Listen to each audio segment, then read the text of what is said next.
You wake up every day with a quiet unease, a persistent sense that something isn't right, as if you're living a life that doesn't quite belong to you. You've tried therapy, self-help books, advice from friends, yet the emptiness lingers. That discomfort, that feeling of displacement, isn't a sign of brokenness.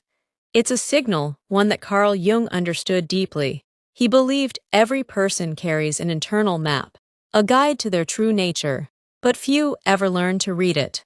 Instead, we're conditioned from childhood to follow the maps of others, society's expectations, family traditions, cultural norms.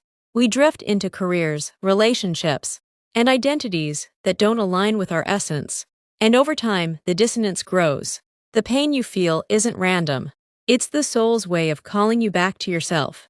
Jung spent his life mapping the psyche, uncovering its layers, the ego, the persona, the shadow, the anima or animus, and at the center, the self, the ego, the part of you that says I, is just the surface.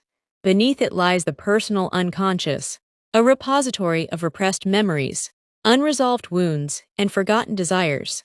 Deeper still is the collective unconscious, a shared well of archetypes, universal patterns like the hero, the rebel, the healer, that shape our lives in ways we rarely recognize.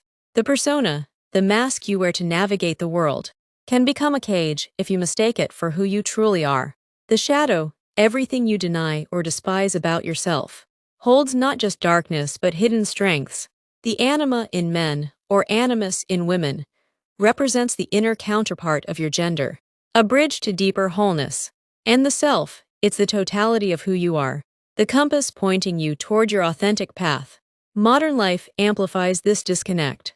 We're taught to chase external validation, success, status, approval, while ignoring the whispers of the soul.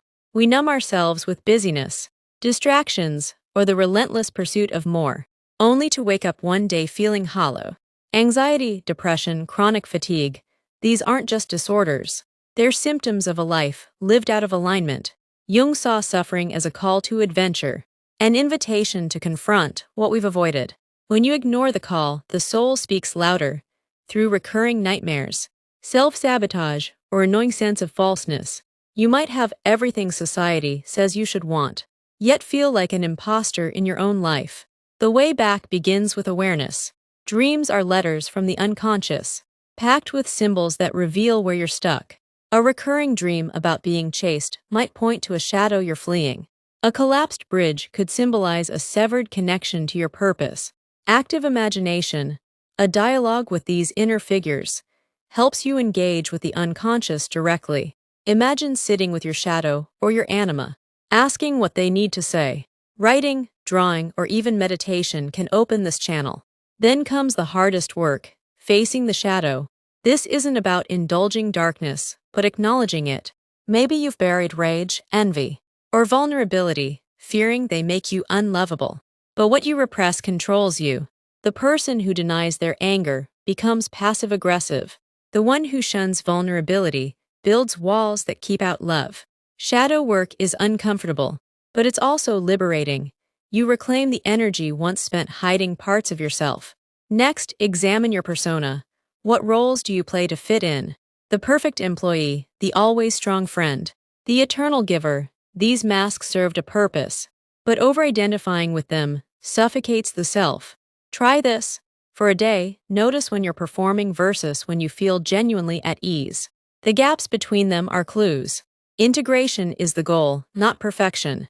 But wholeness, it's making peace with contradictions. You can be both strong and gentle, disciplined and spontaneous, wounded and healing.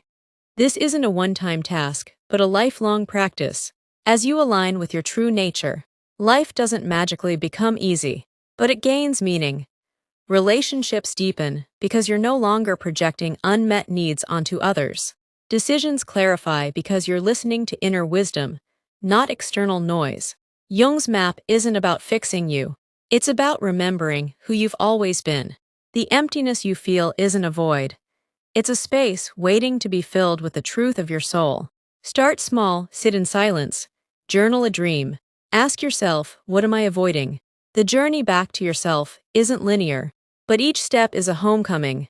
The call isn't a demand, It's an invitation, and the only response required is the courage to say yes.